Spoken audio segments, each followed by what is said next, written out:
Yes, babe. David. Yes, sir. I don't check it. I'm going to go the population. Neka game katulo titi tambe. Ndio kufunza. Nzo baby. Atutacho kwayo. Be honest. Warara nwasikana wangano usati wandiro. Wewe ka. Sasa ndo hapo kuya kuda utundivunja zvo. Serious baby ndivudze. Wakarara newasikana wangano usati wandirora. Tacho kwadi. Senyeve.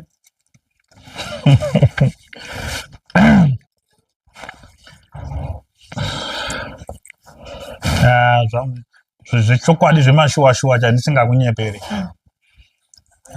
Ngatingoti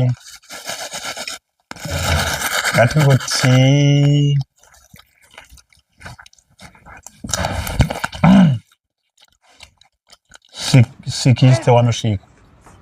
Seriously? Seriously, babadi?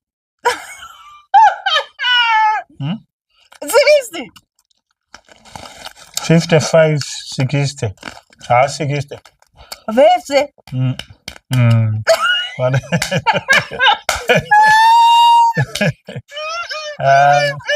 Kwa nditi wawe wajidi uida wanu. But 60 babadi. Vese uchitswanya. Alright. God have mercy upon us. Inda kutaurwa vanhu. Ko iwewe. Wakarara nevakomana nemurume wangani. Usinisanda kuroora. Pachokwadi chabe. Tatututa game rechokwadi. Ndarara ne3. Ha? 3.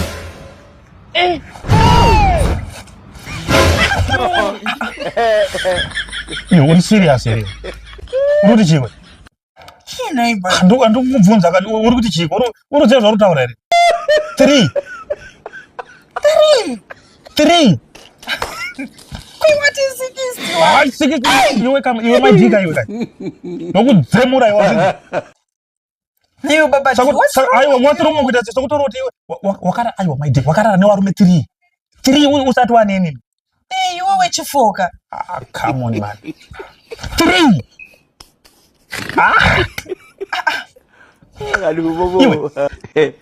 Iwe right here.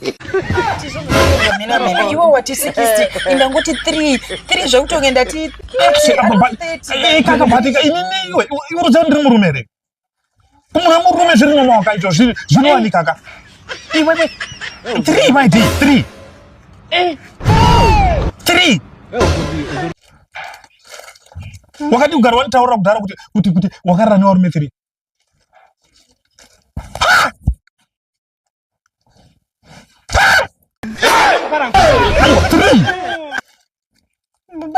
Babadi.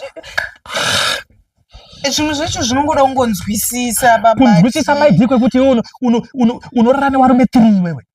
Ini noti 4. Aiwa saka waizviitirewo right. Waizviitire wakati kunditaurira kudhara kuti wewe ngosingatauri kuti uri mhandara iwe. Iwe unozviona here iwe. Iwe maidhika iwe kayo. God have mercy upon us.